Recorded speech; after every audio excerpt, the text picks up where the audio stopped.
역대하 34장 성경 본문을 통해 복음은 하나님의 구원의 약속이 예수 그리스도에 의해 성취되었다는 기쁜 소식이다 라는 제목으로 하나님의 말씀을 증거하겠습니다. 성경은 언약에 관한 책입니다. 출애굽기 34장 28절 말씀을 보겠습니다. 모세는 거기서 주님과 함께 밤낮 40일을 지내면서 빵도 먹지 않고 물도 마시지 않고 언약의 말씀 곧 십계명을 판에 기록하였다. 성경은 하나님의 구원 약속입니다. 하나님께서 아담, 노아, 아브라함, 야곱, 이스라엘 백성에게 약속하셨습니다. 이스라엘에게 하신 약속은 시내산 언약과 새 언약이 있습니다. 약속은 서로 지켜야 합니다. 지키지 않는 쪽은 죽습니다. 그 증거로 짐승의 피를 뿌렸습니다. 출애굽기 34장 8절입니다. 모세는 피를 가져다가 백성에게 뿌리며 말하였다. 보십시오. 이것은 주님께서 이 모든 말씀을 따라 당신들에게 세우신 언약의 피입니다. 고대 근동에서는 언약을 자른다고 표현했습니다. 언약식을 할 때 제물로 바치는 동물을 반으로 잘랐기 때문입니다. 언약을 어긴 쪽은 동물처럼 죽습니다. 옛 언약입니다. 구약이라고 합니다. 새 언약은 다릅니다. 언약을 어긴 인간이 죽어야 하는데 어기지 않으신 하나님이 죽으셨습니다. 죽기 위해 하나님이 인간이 되셨습니다. 예수 그리스도이십니다. 그가 말씀하셨습니다. 고린도전서 11장 25절입니다. 식후에 잔도 이와 같이 하시고서 말씀하셨습니다. 이 잔은 내 피로 세운 새 언약이다. 너희가 마실 때마다 이것을 행하여 나를 기억하여라. 피는 생명을 의미합니다. 새 언약은 예수의 생명의 피로 세운 언약입니다. 옛 언약에서는 언약을 어긴 인간이 죽어야 했습니다. 대신 예수가 죽으셨습니다. 예수의 생명으로 옛 언약이 새 언약이 되었습니다. 구약의 언약이 완성된 것입니다. 새 언약이 갑자기 생긴 것이 아닙니다. 구약 시대 때 이미 예언되었습니다. 레위기 31장 31절입니다. 그때가 오면 내가 이스라엘 가문과 유다 가문에 새 언약을 세우겠다. 나 주의 말이다. 메시아가 오셔서 새 언약을 세우셨습니다. 히브리어로 메시아는 헬라어로 그리스도입니다. 사람들은 인간 구원자가 올 것이라고 생각했습니다. 정치적이고 민족적 해방을 가져올 것이라고 여겼습니다. 그런데 사람이 아닌 하나님의 아들이 이 땅에 오셨습니다. 특정 민족이 아닌 온 인류를 구원하셨습니다. 갈라디아서 4장 4절입니다. 그러나 기한이 찼을 때 하나님께서는 자기 아들을 보내셔서 여자에게서 나게 하시고 또한 율법 아래에 놓이게 하셨습니다. 하나님이 계획하신 때, 즉 기한이 차서 오신 분은 하나님 자신이었습니다. 예수 그리스도셨습니다. 그가 죽으셨습니다. 언약을 어기지 않는 하나님이 죽으신 것입니다. 그의 죽음이 언약을 어긴 인간의 모든 죄값을 치렀습니다. 영원한 구원이 완성되었습니다. 히브리서 9장 11절에서 12절입니다. 그러나 그리스도께서는 이미 일어난 좋은 일을 주관하시는 대제사장으로 오셔서 단 한 번의 지성소에 들어가셨습니다. 그는 염소나 송아지의 피로서가 아니라 자기의 피로서 우리에게 영원한 구원을 이루셨습니다. 언약의 공의가 이루어졌습니다. 언약의 공의를 하나님께서 감당하시고 언약의 사랑을 우리에게 베푸셨습니다. 이것이 새 언약의 의미입니다. 하나님의 구원 계획이 새 언약을 통해 성취되었습니다. 하나님의 구원의 역사가 예수 그리스도를 통해 완성되었습니다. 히브리서 9장 15절입니다. 그러므로 그리스도는 새 언약의 중재자이십니다. 그는 첫 번째 언약 아래에서 저지른 범죄에서 사람들을 구속하시기 위하여 죽으심으로써 부르심을 받은 사람들로 하여금 약속된 영원한 유업을 차지하게 하셨습니다. 누가 구원을 누릴 것입니까? 믿는 자입니다. 믿음이 무엇입니까? 믿음은 교리 인정이 아닙니다. 믿음은 어느 교파나 교단에 속했느냐가 아닙니다. 믿음은 관념이 아니고 실제입니다. 탕자의 이야기를 다시 돌이켜보지요. 탕자는 아버지의 존재를 중요하게 여기지 않았습니다. 재산을 나누어줄 대상으로만 생각했습니다. 유산을 미리 받아 이방 땅으로 갔습니다. 허랑방탕하게 다 써버렸습니다. 기근이 들었습니다. 돼지치기가 되었습니다. 돼지 먹는 쥐염 열매도 못 먹게 되었습니다. 죽게 된 것입니다. 그때 풍족한 아버지가 생각났습니다. 아버지 재산을 미리 받은 것이 죄라는 사실을 깨달았습니다. 여기까지 내용으로 탕자가 구원을 받았을까요? 구원을 교리로 여긴다면 이미 구원을 받은 것입니다. 그러나 구원은 교리 이해나 교리에 대한 인정이 아닙니다. 구원이란 돼지를 치는 이방 땅에서 떠나 약속의 땅의 아버지에게로 돌아가는 것입니다. 돌아가지 않으면 굶어 죽는 것입니다. 깨닫고 인정했으면 됐지 꼭 돌아가야 삽니까? 부흥 집회라도 해야 합니까? 성경 공부를 몇 주 더 해야 합니까? 기도가 부족합니까? 특정한 교단이나 탁월한 성경 지식을 가진 리더에게 가야 합니까? 모두 아닙니다. 아버지에게로 돌아가지 않고 깨달음만 얻은 상태는 구원이 아닙니다. 구원은 깨달음도 아니고 생각이나 감정의 변화도 아닙니다. 구원은 존재의 변화입니다. 이 구원의 과정에서 깨달음은 필요 조건이지 충분 조건이 아닙니다. 탕자의 깨달음은 회개가 아닙니다. 탕자의 발걸음이 회개입니다. 그는 일어나서 아버지께로 돌아갔습니다. 아버지 하나님께 돌아옴이 회개입니다. 이사야 44장 22절입니다. 내가 너의 죄를 짙은 구름을 거두듯 없애버렸으며 너의 죄를 안개처럼 사라지게 하였으니 나에게로 돌아오너라. 내가 너를 구원하였다. 구원의 본질은 죄 사함의 교리를 깨닫는 것이 아닙니다. 구원의 본질은 아버지께 돌아옴입니다. 죄 사함에 대한 발걸음은 깨달음은 돌아옴을 위한 예비 단계입니다. 지식이나 깨달음이 기쁨을 줄 수는 있습니다. 그러나 삶의 변화는 가져오지 못합니다. 여전히 세상의 풍조, 사단의 다스림을 따라 삽니다.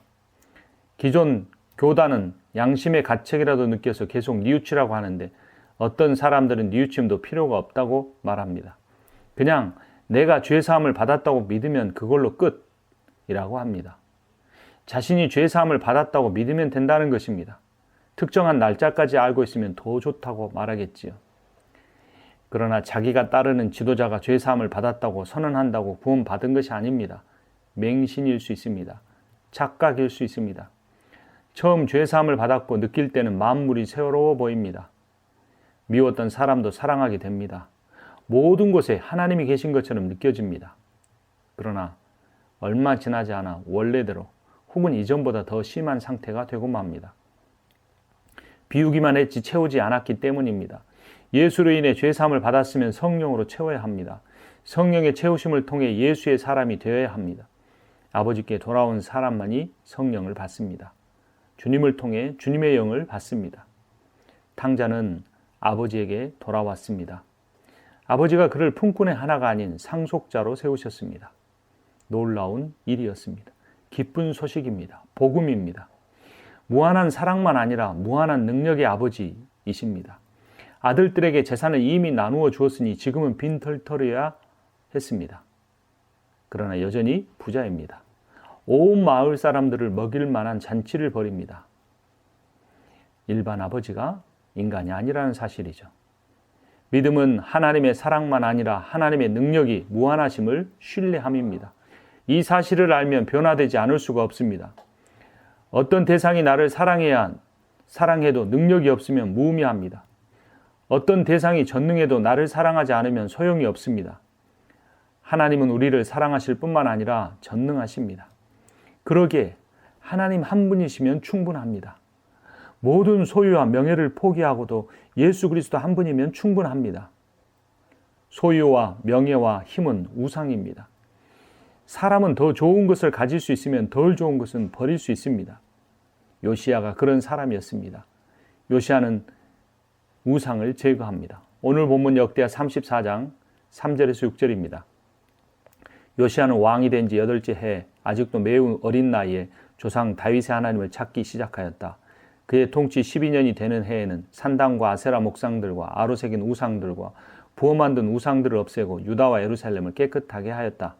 요시야의 지시로 사람들은 바알 신들을 섬기는 제단들을 헐었다. 요시야는 제단 위에 있는 분향단들을 부수게 하였다. 그는 또한 아세라 목상들과 아로 새긴 우상들과 부어 만든 우상들을 빻아 가루로 만들어서 그 제단에서 제사를 드리던 자들의 무덤에 뿌리고 제사장들의 뼈를 제단 위에 불살라서 유다와 예루살렘을 깨끗하게 하였다. 그는 같은 일을 므낫세와 에브라임과 시므온 지역과 저 멀리 사방이 다 폐허가 된 납달리 지역에 이르기까지 직접 가서 행하였다. 요시아는 행동했습니다. 우상을 제거했습니다. 요시아의 삶만 깨끗해진 것이 아니라 요시아가 사는 지역이 깨끗해졌습니다. 요시아가 사는 지역만 아니라 그의 나라 전체가 정결하게 되었습니다. 요시아가 머리로만 깨달았습니까? 내가 믿으니 하나님도 어쩔 수 없다고 하며 회개하지 않았습니까? 그는 정직했습니다. 2절입니다. 그는 주님께서 보시기에 옳은 일을 하였고 그의 조상 다윗의 길을 본받아서 오른쪽으로나 왼쪽으로 곁길로 벗어나지 않았다. 그는 수고하고 비용을 지불했습니다. 8절부터 9절입니다. 요시아는 나라와 성전을 깨끗하게 한 뒤에 통치한 지 18째 해가 되는 때 아살랴의 아들 사방과 마아세야의 성주와 요아하스의 아들 요아 서기관을 보내서 주 그의 하나님의 성전을 수리하게 하였다. 이 세 사람은 hil기야 대제사장에게 가서 하나님의 성전에 들어온 돈을 그에게 건네주었다. 그 돈은 므낫세와 에브라임과 북이스라엘의 나머지 지역에 사는 백성과 유다와 베냐민의 모든 백성과 예루살렘 주민에게서 거두어들인 것으로서 성전문을 지키는 레위 사람들이 모아둔 것이었다. 그는 행동만 하지 않았습니다. 성경을 읽고 지적으로 깨달았습니다. 의지적으로 반응했습니다. 18절에서 19절 말씀입니다. 사반 서기관은 hil기야 제사장이 자기에게 책 한 권을 건네주었다고 왕에게 보고했다. 그리고 사반은 그 책을 왕 앞에서 큰 소리로 읽었다. 왕은 율법의 말씀을 다 듣고는 애통해하며 자기의 옷을 찢었다. 히스기야는 감정적 고백을 드렸습니다. 하나님은 회개하는 행동과 회개하는 의식을 통해 그들을 용서하셨습니다. 27절 말씀입니다. 내가 이곳과 이곳에 사는 주민을 두고 말한 것을 네가 듣고 마음에 느낀 바 있어서 하나님 앞 곧 내 앞에서 겸손해져서 내가 옷을 찢으며 통곡하였으므로 내가 너의 기도를 들어주었다. 나 주가 말한다. 요시아는 하나님의 용서하심을 받고 자신만 아니라 공동체 전체와 함께 성경을 읽습니다. 30절입니다. 왕은 주님의 성전에 올라갈 때에 유다의 모든 백성과 예루살렘 주민과 제사장들과 레위 사람들과 어른들로부터 아이에 이르기까지 모든 백성을 다 데리고 주님의 성전으로 올라갔다. 그때 왕은 주님의 성전에서 발견된 언약책에 적힌 모든 말씀을 사람들에게 크게 읽어 들려주도록 하였다. 성경의 핵심이 언약이라는 사실을 요시아가 다스린 이스라엘 백성이 깨닫게 됩니다. 31절입니다. 왕은 자기의 자리에 서서 주님을 따를 것과 마음과 목숨을 다 바쳐 그의 계명과 법도와 규례를 지킬 것과 이 책에 적힌 언약의 말씀을 지킬 것을 맹세하는 언약을 주님 앞에서 맺었다. 언약의 핵심이 하나님만 섬기는 것이란 사실을 깨닫게 됩니다. 32절입니다. 왕이 거기에 있는 예루살렘과 베냐민 사람들도 이 언약에 참여하게 하니 예루살렘 주민이 하나님 곧 조상의 하나님이 세우신 언약을 따랐다. 그리고 모든 우상을 자신이 다스린 백성들과 함께 요시아 왕은 제거합니다. 마지막 33절입니다.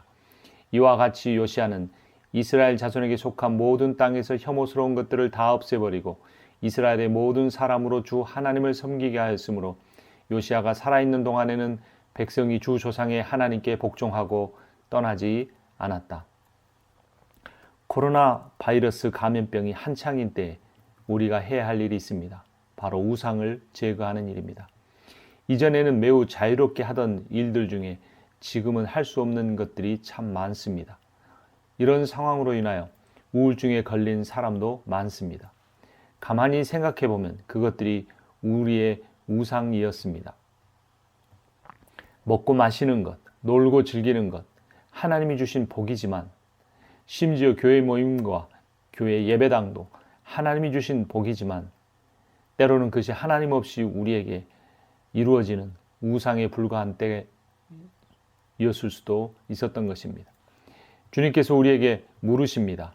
요한복음 21장 15절 말씀입니다. 그들이 아침 먹은 뒤에 예수께서 시몬 베드로에게 물으셨다. 요한의 아들 시몬아, 네가 이 사람들보다 나를 더 사랑하느냐? 베드로가 대답하였다. 주님, 그렇습니다. 내가 주님을 사랑하는 줄을 주님께서 아십니다.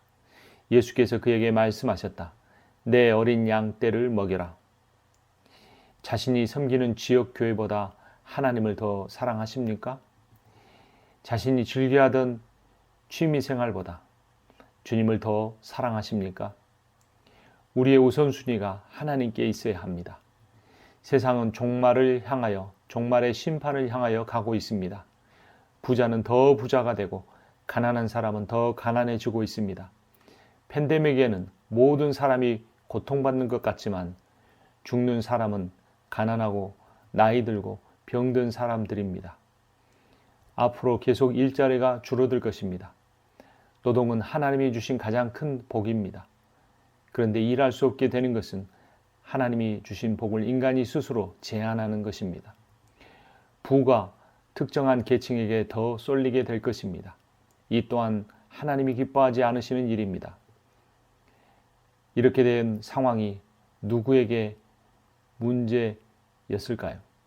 신자가 하나님의 언약 말씀 읽는 일을 소중히 여기지 않으면서 부의 흐름을 연구하고 좁고 얻는 일에는 목숨을 바칠 것처럼 해오지는 않았습니까? 그리고 구원은 믿음으로 얻는다고 말하는 사람들이 있습니다. 교회는 교회 봉사하는 선에서 타협하고 그런 사람들의 말에 힘을 실어주지는 않았습니까? 앞으로 약한 자들이 더 죽어가게 될 것입니다. 강한 자들은 더 오래 살려고 할 것입니다. 지금까지도 미국의 의료 체계가 가진 자들을 위한 것이었는데 천문학적인 금액이 바이오 생명공학에 투자되면서 사람들은 자신의 지혜를 가지고 영생할 길을 찾고 있습니다. 약한 자들이 더 죽어나가게 될 것입니다. 강한 나라는 약한 나라를 더 착취하게 될 것입니다. 강력한 계층에서 가장 강력한 자가 나오게 될 것입니다. 그리고 세상을 구원한다고 말할 것입니다. 여러분, 그러나 우리가 분명히 깨달아야 합니다. 세상은 돈과 정치로 구원받을 수 없습니다. 인간의 감추어진 본질이 이기적이고 파괴적이기 때문입니다. 새 언약의 피를 기억해야 합니다. 요시야 왕이 옷을 찢는 모습을 볼 수 있어야 합니다. 요시야 왕이 통곡하는 소리를 우리의 귀로 들을 수 있어야 합니다. 하나님의 말씀은 이처럼 두렵고 하나님의 심판은 그처럼 강력합니다. 마지막 때에 겸손한 자들만이 구원을 얻을 것입니다. 아버지의 집으로 날마다 매 순간마다 돌아오는 이들이 구원을 얻을 것입니다. 예수 그리스도께서 새 언약의 피로 우리를 구원하신 것이 맞습니다. 그런데 그 예수 그리스도의 새 언약의 피에 우리가 아무 상관이 없을 수도 있는 것입니다. 내가 믿습니다라고 100번, 억만 번 외친다고 구원받는 것이 아닙니다. 주님을 신뢰해야 합니다. 세상의 어떤 존재보다. 주님을 사랑해야 합니다. 세상의 어떤 존재보다. 주님을 따라야 합니다. 세상의 어떤 존재보다. 사람은 반드시 자신이 신뢰하고 사랑하는 것을 따라가게 됩니다. 거짓말일 수 있습니다. 신뢰하고 사랑하는 것과 믿는 것은 별개의 것이라고 말할 수 있습니다. 이것은 사단의 최고의 거짓말입니다. 회개는 일평생 한 번만 하면 된다고 말하는 사람들이나 회개는 평생 계속해야 한다고 반발하는 사람들이나 다 똑같을 수 있습니다. 다 믿는다고 말하지만 하나님 그들의 말을 듣지 않으실 수 있습니다. 하나님은 중심을 보십니다. 나의 중심이 무엇을 가장 신뢰하는지, 나의 중심이 누구를 가장 사랑하는지, 내가 지금 누구와 동행하고 있는지, 이것이 믿음입니다. 어려운 때에 예수 그리스도의 새 언약의 피를 의지하며 예수 그리스도를 온 마음으로 가장 신뢰하고 온 마음으로 가장 사랑하고 온 마음으로 함께 동행해 나가는 여러분과 제가 되기를 주님의 이름으로 축원합니다.